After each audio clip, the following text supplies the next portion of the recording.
First off, I just want to thank Coach Beamer and the administration here for the opportunity to be here.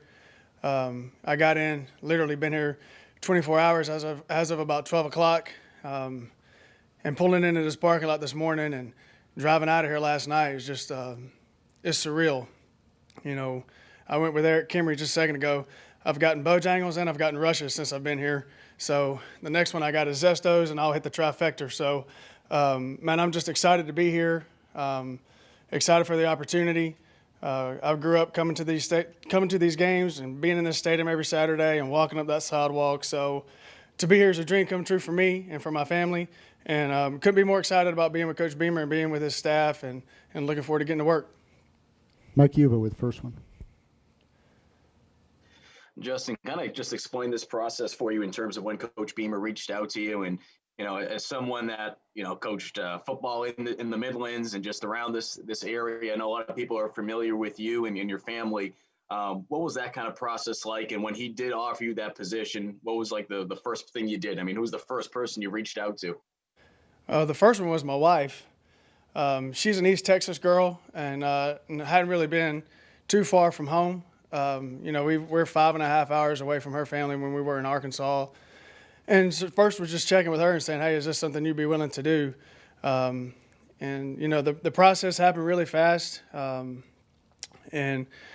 obviously a chance to get back closer to home. I mean, I think the closest I've been to home when I was a grad assistant at Clemson in 9, 10, and 11 was probably the closest I've been to Columbia. And then obviously being out in Dallas and being in Arkansas it's been a challenge as far as being around family and spending time with family. So the chance to get back home was something that we couldn't pass up. But, the process happened fast. And my initial conversations with Coach Beamer, I was actually shocked that he called me.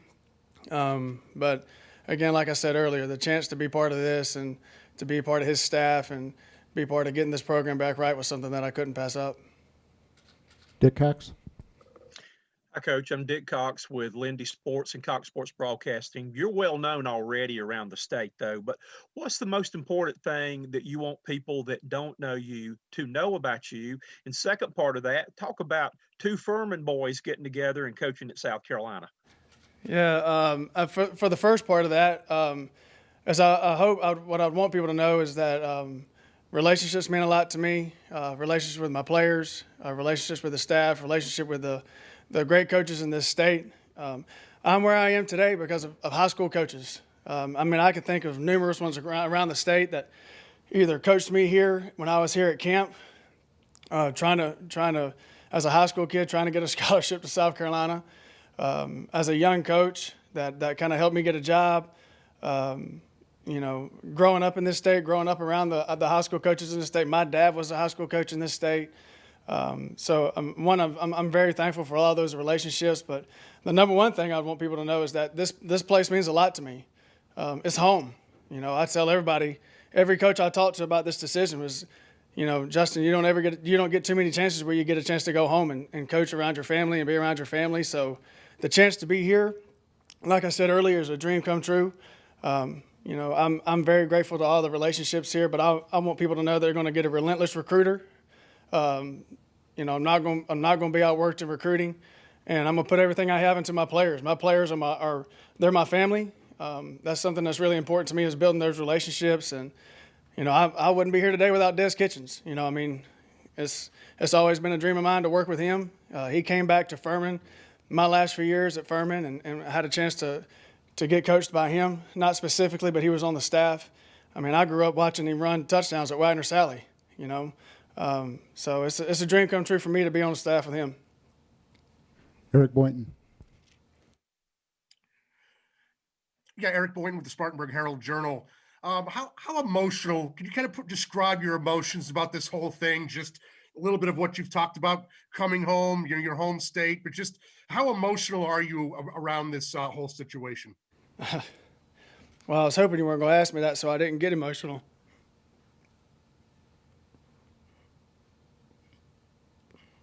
Thanks, Eric. Man, it means a lot to me. A lot to be, my parents went to school here, and man, like I said, I was the kid. Now that I'm on the other side of this thing, And being a recruiter, I was the kid that signed up for tickets every weekend. I remember those guys on staff had to be like, man, this kid ain't figured it out yet that we're not going to recruit him. But I was in those stands every day, every Saturday, coming to every game. I mean, I wore some of those coaches out trying to get up every Saturday. So this is it. I mean, there's no other job in the country I would have left for, but to be right here in Columbia. Hill McGranahan. Hey, Justin, Hale McGranahan with South Carolina 24/7 side. Just curious how familiar you are with some of the guys who are on the roster right now at receiver. I'm sure you've recruited a couple of them, but what's your overall knowledge about what you're going to have to work with? Yeah, I've had a chance to recruit some of these guys. Don't really know them too well. And again, I haven't been here 24 hours, so that's my plan. The next 24, 48 hours, the next few days, is to really dig into the roster, dig into the depth chart, and kind of figure out who I got. And that's one thing is whoever's here, man, they're mine. It's my job to coach them. And I couldn't be more excited about coaching the guys that are here. Man, I want guys that want to be here, and I want guys that want to play at University of South Carolina. That's the most important thing to me. Like I said, this is my dream job. This is home. And I want guys that are as passionate about playing for this university as I am about coaching here. Phil Kornbluth.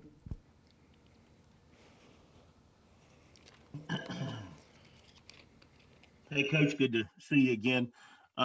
What impact did Kevin McCrary have on your decision? No, that's just a joke. Don't worry about that. In developing receivers, what do you look for? Excuse me. What do you look for? What makes a great receiver in your opinion? Well, I think number one is, do they love football? No matter when you start out recruiting these guys, no matter what position it is, man, do they love the game? Do they love doing everybody? I tell my guys all the time, everybody gets the same amount of hours in a day. Everybody has the 20-hour weeks and the 8 hours, whatever it is that they have for practice. But what do you do outside of the mandatory time that's going to make you better than anybody else? That's what's going to separate you.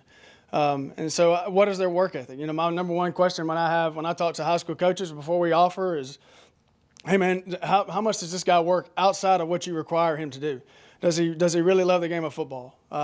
So that's number one. Obviously, for me, it's building a relationship.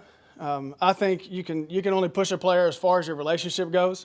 So if you have that relationship with that kid, no matter what position it is, but at my position, if I have that relationship with him and there's a genuine trust between you and the player, that obviously helps. And then, in this league, can he beat press man? Can he get off of press coverage? Can he create some separation at the top of the route? Can he run? You don't have to necessarily be a blazer. I mean, the fastest guy on the team, but if you can create separation and you understand football and understand leverage and the things that go into running a route, that obviously help you get open as well, man. But the number one thing to me is you don't have to be completely polished as a route runner, as a catcher of the ball. We can work on those things, man. But the one thing you got to have is you got to love the game of football. If you don't love it at this level, you'll get exposed. That's what I look for. Number one is, does a guy love the game? Can we get that relationship together? Is there that mutual bond? Is there that trust between me and the player? That's probably the relationship part's the most important part. Lou at the State. Hey, Justin, Lou Bajak from the State. What's your favorite memory at going to games at USC, being there so much? Anyone that stick out and you remember the first game you went to? Oh, gosh. Man, I remember growing up in Pilgrim, South Carolina, and, my dad, there were three of us. Obviously, I have a twin brother who was a high school coach in this state, and then I have an older sister. And we used to have to, we didn't get tickets. Everybody in the family didn't get tickets. So my dad would actually, I don't even know if he remembers this story. He would cut the straws. We'd have to draw straws to see who got to go to the game. So, and that's my number one memory is some days, Josh would go to the game or my sister Jessica would go to the game and I'd be stuck at home. I kid Eric Kimry all the time, but I was actually sitting in the end zone where the cockabooses are in the right corner of that end zone when he threw that touchdown. That was the first thing I told him when I saw him the other day. It's the first I ever met him and had a chance to spend some time with him outside of going to his school. But growing up in that stadium, and I remember all the games as a recruit. I remember being here with a lot of the guys that played, ended up coming here and playing. A lot of those guys I was with in the Shrine Bowl. I mean, Troy Williamson. I mean, And literally, I said it the other day, I went in that receiver room and looked around and said, man, I just cannot believe I'm actually the receiver coach here at this university where some of these guys have played. And I know it's a proud tradition at wide receiver. I get it. Man, I was on the other sideline and watched some of these guys play that have played here. I got a picture when I was younger. I tried to find it to put it on Twitter the other day. I got a picture when I was younger and I was in a Robert Brooks jersey. I mean, that's how far. And Sterling Sharp, I remember my dad telling stories about that. There's a lot of memories, but, I'm very grateful for the opportunity. Rick Henry. Hey, Justin, welcome home. Good to see you. You said that your wife was the first one you told that you were getting this opportunity. What was it like when you told Josh?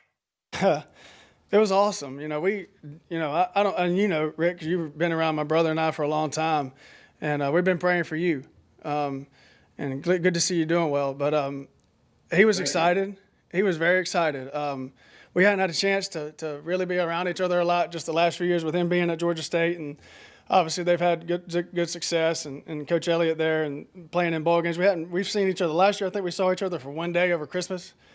So the chance to even be 3.5 hours away from him is something that meant a lot to me, and he's obviously proud, and I'm obviously proud of him as well. Hey, one more thing too, at your different coaching stops, and just knowing how proud you are of South Carolina and high school football here, how much did you brag to your coaching colleagues about the level of talent in the Palmetto State? Well, I give those guys from Texas. I gave Coach Morris and all those guys I was with at Texas. They think they put the laces on the ball out there, and I tell them all the time, man. I said, boys, there's some good football per capita. There's some good football in the state of South Carolina. I'm very proud of this state. Very proud of I'm a product of the high school coaches in this state, and I can't say enough about it. And that's going to be our number one objective here. That's my number one objective. Is to try to keep this talent in the state, and right here in Columbia at University of South Carolina. Colin Taylor. Just, I guess, Colin Taylor from Rivals.com. 2 questions for you. I'm curious, how is recruiting going? I think you have a reputation as a pretty relentless recruiter. Just how is that going since you've taken the job? And second of all, is there a go-to order at Bojangles for you now that you're back in South Carolina? Well, yeah, it's been really the crazy thing is to see the amount of interest that is kids have in this university and have in this program. I mean, overwhelmed by the guys from not just this state, but the previous relationships and the kids in the other states that I was recruiting. Of everybody, Coach, hey, I would love to have an opportunity to talk to you about the University of South Carolina, and it's been really impressive. Really impressive to see the response from a lot of these young kids. And as far as a go-to order, go-tos, you got to have sweet tea. The sweet tea in South Carolina is it's a whole nother level.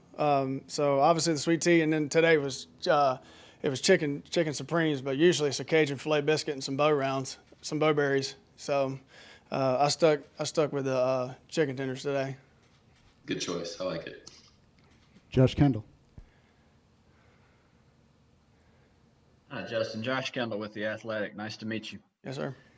This staff feels like a non-traditional staff in that there's no, there's not sort of a name that every SEC fan knows.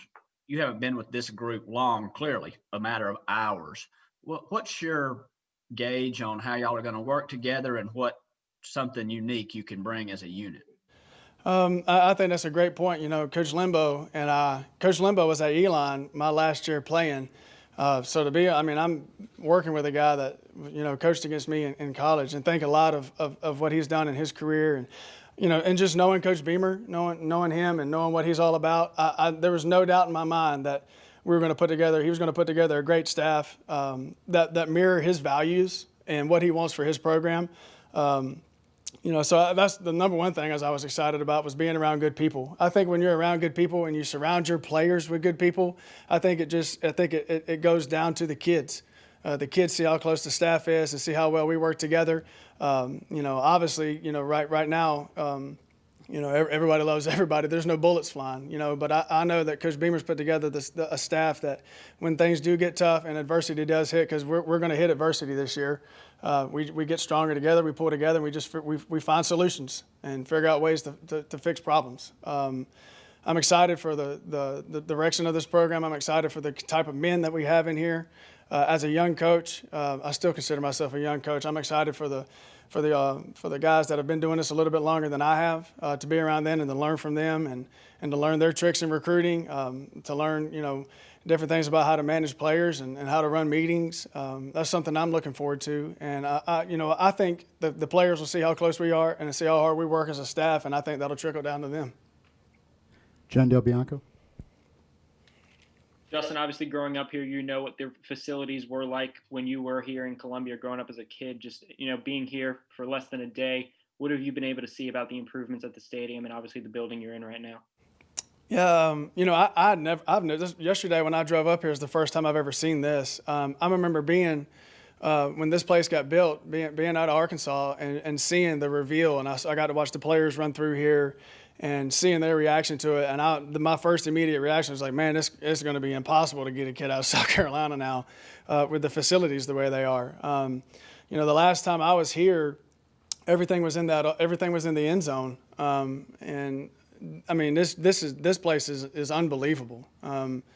The resources here and the way the functionality of this building and being not just for the coaches, but for the kids and the players, it's impressive. I mean, you got everything you need. There's no reason why you can't recruit the best kids in this state and the best kids in the country to come play here. The facilities are first class. And, I think the number one thing people will find is as good as the facilities are, the staff that Coach Beamer's put together, I feel like it's even better than the facilities. Eric Boynton. Yeah, how did your playing days at Furman maybe help increase your desire to get into the coaching business? And maybe how did it help mold you become the coach that you've become? Yeah, I think the number one thing is my playing days at Furman was taught me patience. You get out as a high school kid coming from a small town in South Carolina, the only time I ever left the field was on kickoff, and I got to Furman, and I remember walking out there the first practice just thinking I was going to roll out there and play every snap as a freshman, and you start looking around and you realize you're not really as good as you thought you were. I think the number one thing is it taught me patience, and I owe everything to Bobby Lamb and those guys there at Furman that helped mold me, and Billy Napier, who was a fifth-year senior at the time, and Barry Reinhardt, those guys that taught me what it was like to study the game, to come to practice every single day, to set goals for yourself every day. Set a goal for yourself every practice. I'd have never made it through those 5 years had those guys not taught me that at a young age. But I think the whole fire behind coaching was, like I said, growing up, watching my dad coach, watching Ben Freeman, who was my high school coach, watching the relationships they built with us. I mean, I think that's something special. Especially what I love about this college game is that you get these kids at such a pivotal point in time in their life where they pretty much, these 4 years of college, mold them into who they become as men, and to make them to where they're better husbands and better fathers and better citizens when they get out of this building is the best part about my job. I tell my guys all the time, if the only thing you get out of me is learning how to run a better route, learning how to catch the ball better, then I failed you, and I failed everybody that has poured into your life to this point. I failed them miserably. It's about helping them grow off the field. And I think that's something that I saw my dad and those guys that I grew up around in this state. Phil Strickland. I mean, Phil Strickland's he's like Vince Lombardi to me. I mean, I watched that guy win state championships and watched what he did with those guys. I mean, it's to think I can have that same impact on a kid is something that I don't take for granted. Kind of keep it as close tabs on the Gamecocks as you did with the Paladins once you kind of got into adult life? It sounds like you almost consider yourself as much of a Gamecock as you do a Furman Paladin. Yeah, I'm obviously, my dad, I didn't really have much of a choice, man. My dad watches the games on Saturdays and keeps up with them. My sister as well. And again, it's just, being from this area and always wanting to see the Gamecocks do well. Obviously, it hadn't been great the last few years, man, but I'm excited to be part of turning it around. And even the women's basketball, man, and being, I'm working for the same university that Donald Staley does is pretty impressive to me. But man, I'm excited to be here. Phil Kornbluth. Yeah. Hey, Justin, again. Um, there's been a great divide in our state in the years that you've been gone. You helped contributed to that great divide during your time up at Clemson. So what can you share with the staff from what you learned up there? How much are you looking forward to maybe, doing what you can to help close the gap between South Carolina and Clemson? How do you view that going in based on what you know of the two universities? Yeah, I would think, Phil, the most unique part about that is being part of Coach Sweeney's first staff. And again, I owe Coach Sweeney. I literally wouldn't be standing here today if Coach Sweeney didn't give me a job as a grad assistant. And he'll probably tell you the story better than I can, but I pretty much stalked him and Coach Spurrier trying to get a job to show up wherever they were speaking. I mean, if he was speaking, I'd be the last guy to leave, and he remembers that, and I'm forever in debt for him giving me a job. But the unique thing about it was Coach Sweeney was preaching, national championships and ACC championships and everything from his first staff meeting at Clemson. I mean, I remember being in there and hearing that. But I think that's the power of belief. And I think everybody in the world would be kidding themselves if he didn't think that bled straight down to his players. I mean, Coach Sweeney, the amount of belief that he has in himself and his staff and that program is exactly why they are where they are today. I mean, it bleeds down to the players. And so to see what it was when I first got there and to see what they're doing now, there's no reason why we can't do that here at the University of South Carolina. So that would be the number one thing, is just the belief that you can do it. And then obviously getting your kids to believe the same thing. I mean, if you wake up every day and you walk in this building and you don't realize how blessed you are to be here, I mean, then you don't need to be here. We got the best of the best in this building. We got the best head coach and we got the best staff. And I truly believe when you believe that with all your heart, and your kids can see it, because you can't fake that. Your kids can see it, and then it bleeds down to them as well. Lou at the State. Justin, you've been, people mention you as relentless as far as your recruiting. Where does that drive come from, and how would you describe your recruiting style? My parents could probably tell you this, and my brother could probably. It's probably just from being paranoid that you're not going to be good enough, or being paranoid that, not necessarily paranoid, but just worried that, somebody's working harder than you. That's something I've always taken pride in. And as a young kid growing up, missing a workout, being worried to death that somebody was getting better than me. I heard a coach tell me when I was very young in this business and started as a grad assistant, I heard him say, if you're not talking to them, somebody else is. And you think about it, I mean, these kids nowadays with the cell phones and the social media and the platforms that these people have, the recruiters have to get in touch with kids. I mean, you're kidding yourself if you take one day from not talking to a kid, well, they probably didn't talk to that guy today. I mean, they're talking to somebody. And so that's the one thing I take a lot of pride in is, and majority of the time, I'd say 95% of the time, it has nothing to do with football. It has nothing to do with recruiting as far as getting to the school. It's, hey, how was your day? Hey, I know you had a math test coming up this week. How was your math test? But again, I think that goes to pouring in and building a relationship with the kids and showing them that you're interested a lot more than what they put on tape on Friday nights. I mean, I think that started with me as a young age.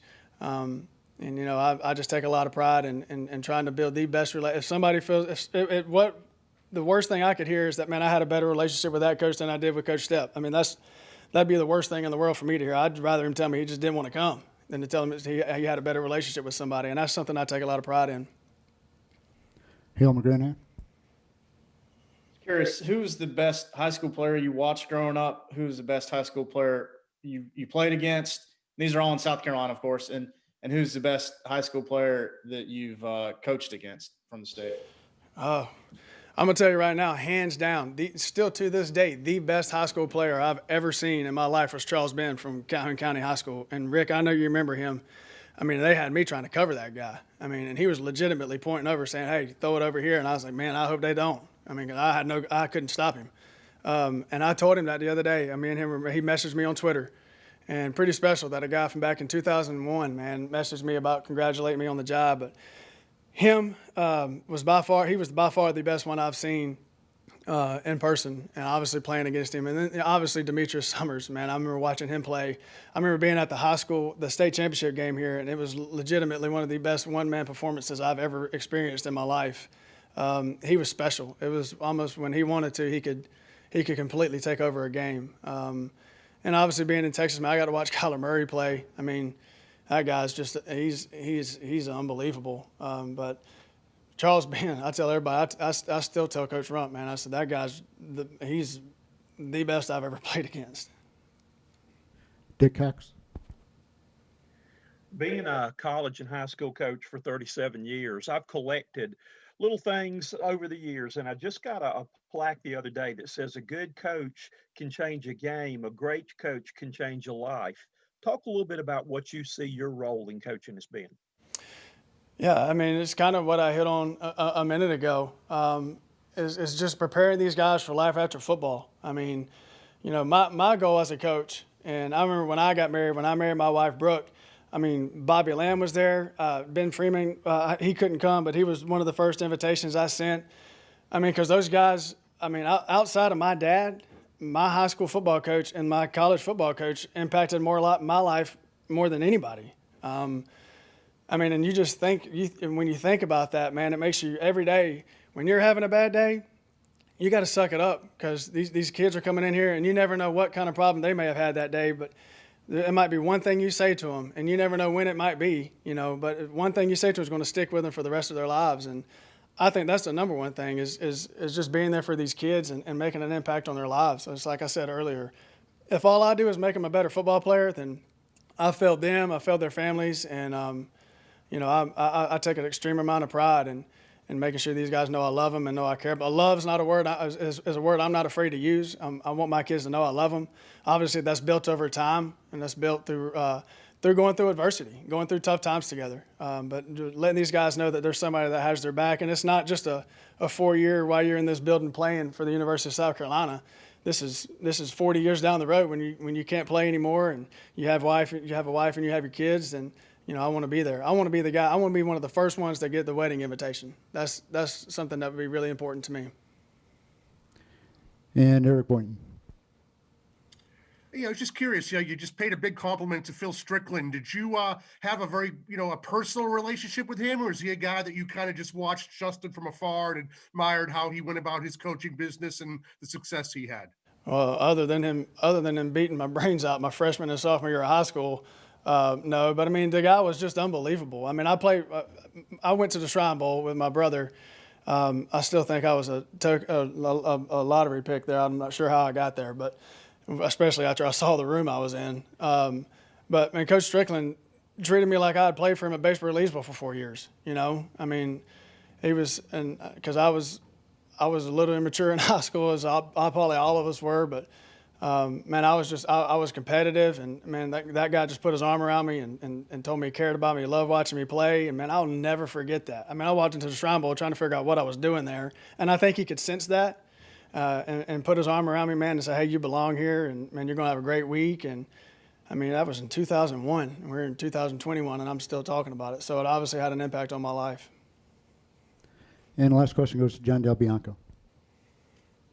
Marcus Satterfield had called you a home run hire when he met with us a little bit ago. Just what is your relationship like, having been in the same region of the country a few years back? And what do you know about maybe his offensive philosophies? Obviously, you know, I've followed his career.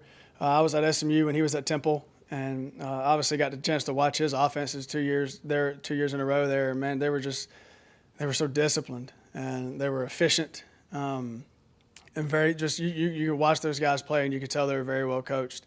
Think a lot of him as a man, and obviously I think he's a really good football coach. So I don't know about me being the home run hire. I think there's a lot better ones on this staff than me, but. Man, I'm humbled and just eternally grateful for the chance to be here.